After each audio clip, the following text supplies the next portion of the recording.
whoever is from the southeast and votes again for this president is not a true son of the southeast. And I say this without any reservation.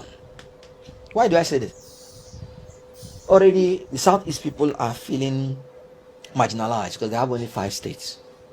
And you can imagine this president that is so mean that he gave us only 2 ministers. We're entitled to 5 ministers by the constitution. 2 ministers. Minister of Science, Minister of Works. That's all. When this government came in, we had 4 ministers. In other places, he changed ministers.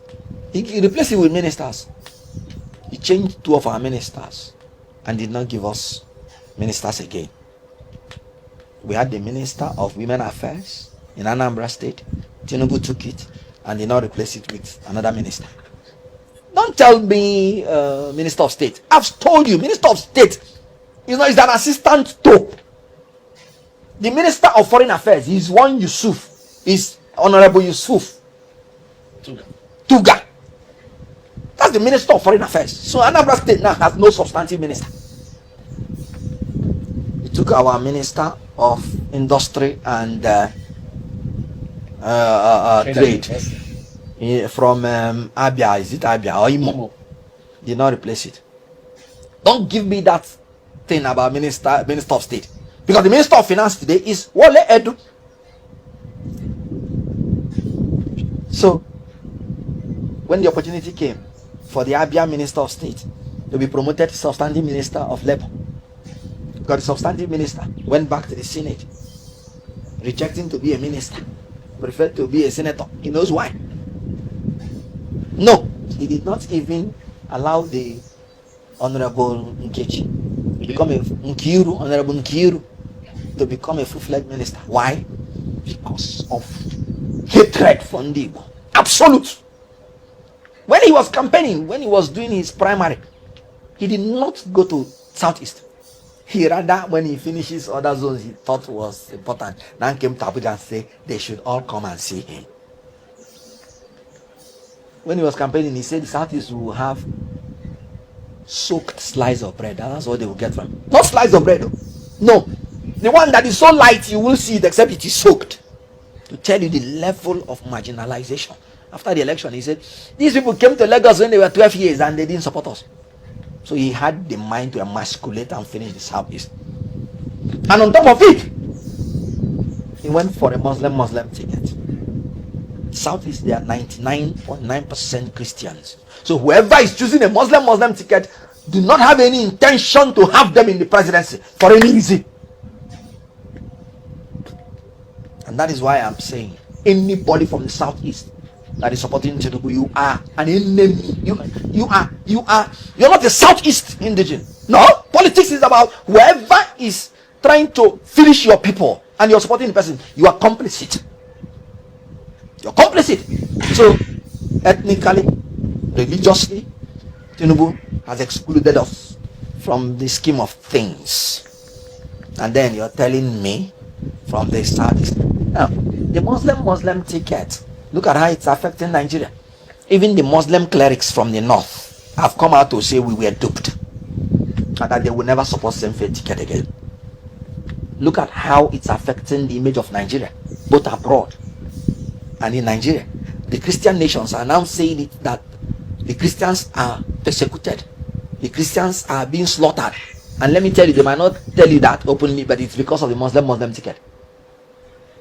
Because I know it. If you ask me, I'll say everybody in Nigeria is suffering insecurity problem.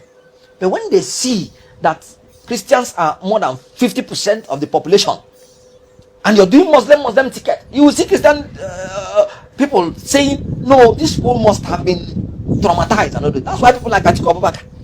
That's why they are insisting that our diversity will be respected. I'll tell you something that you may have not known. Part of the reason that Atiku Abubakar had not been president before now is his insistence on respecting our diversity. In 2007, when he contested for the president, he refused to choose a fellow Muslim to be his vice. He refused to choose Bola Tinubu to be his vice. Because he said, as far as Nigeria is concerned, it must be Muslim Christian ticket. in 2015, when Buhari won in the primary election, Buhari was contemplating to choose a fellow Muslim. Buhari went to Atiku to ask for Atiku's support after the primary. Atiku told him, I will support you on one condition. You cannot choose a fellow Muslim to run. And Buhari, it was tough for him because he knew the commitment. Then after a while, he came and gave his assurance to Atiku, and Atiku Abubakar supported Buhari. So, because he is exposed, he's well traveled, he understands what it means when you have such large number of Christians and you want to create the impression that they don't matter. So now you can see how Tinubu is having problems with Muslim nations around the world because he's not performing. Muslims are being killed like chicken, and with Christian nations around the world. And you know, he has no solution to them. So coming from Southeast, you can see how Southeast people are hopeless under Tinubu. Now, you want to go to Southwest, his own people, who are the people that started crying, we are hungry? This is the government that has punished Southwest more than any other government in my life. I know the Southwest people to be people who work hard and they want to enjoy themselves after working hard. They are no longer bad doing. They are now sufferhead. If you go to Southwest now, you know, Benny, I lived in Lagos for 17 years. We like to enjoy. When I had my shops in Idumota.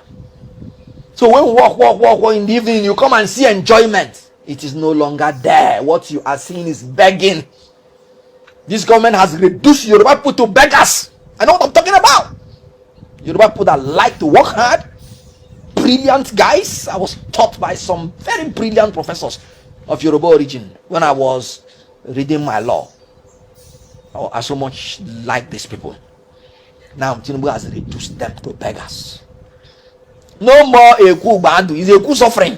That's what is happening in Southwest now. And he wants the Southwest to come and vote for him. Of course, they didn't even vote. Lagos State did not even vote for him in 2023. I believe that the other Southwest states will join up and remove this man. They are suffering. If you go inside the villages in Yoruba land, you will cry. And I know what I'm talking about.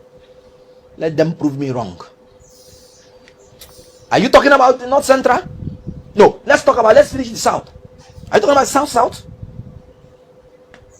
Tinubu openly robbed Rivers State of 6 months of the leadership they elected by themselves. Tell me any zone after going through what Rivers State went through. 6 months of their resources being carted away by strangers. All the projects meant to at least assuage the level of suffering in Nigeria that Governor Fubara had brought up for Rivers State. Tinubu just suspended it, suspended the leaders, threw them out for nothing, and brought a stranger to start destroying the resources of Rivers State. You're from such zone, South, and you're thinking, is something wrong with you? Are you talking about North Central? You're from Benue, you're from Plateau, you're from Taraba, which is going down to Northeast, and you're suffering this level of insecurity. Look at Kwara State now. You're talking about insurgency, they're now bombing. These are places that used to be peaceful. Look at Kogi. Look at Niger. Even natural disaster like flood will claim hundreds in Niger. Now in Abuja, you can see how a young lady fell and died. Insecurity everywhere. Insensitivity everywhere. Natural disaster, the government will display insensitivity. Insecurity, the government will display incompetence. Throughout North Central, it has been one tragedy or the other. That each succeeding event now is continually becoming a harbinger of disaster. Tell me who is in North Central that will remember Tinubu in 2027. You want to doubt me that he's not a one-term president? If there is anything like half-term president.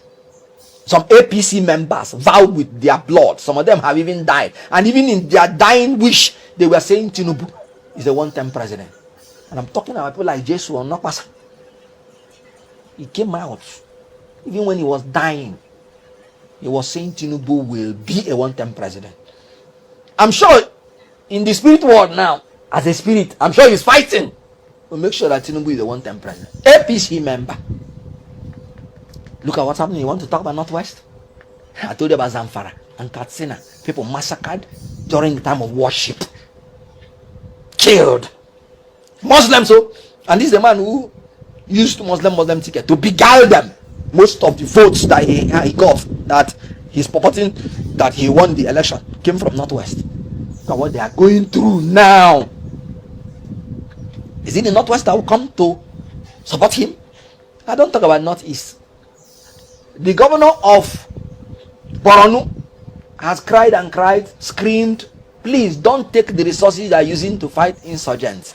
Insurgency is still there. And now you can see the resurgence of the insurgency. Killing farmers. The last time I heard 73 killed. This is that because we have become numb to the number of deaths under Tinubu's regime. Northeast. Look at it. Nowhere is safe. So who is it that will vote for Tinubu? Please let me know. Let me know. So if there is anything like half-term president, that's what it would have been. But the worst he can be is one-term president. Please, you have heard what Maazị Kenneth Okonkwo have said.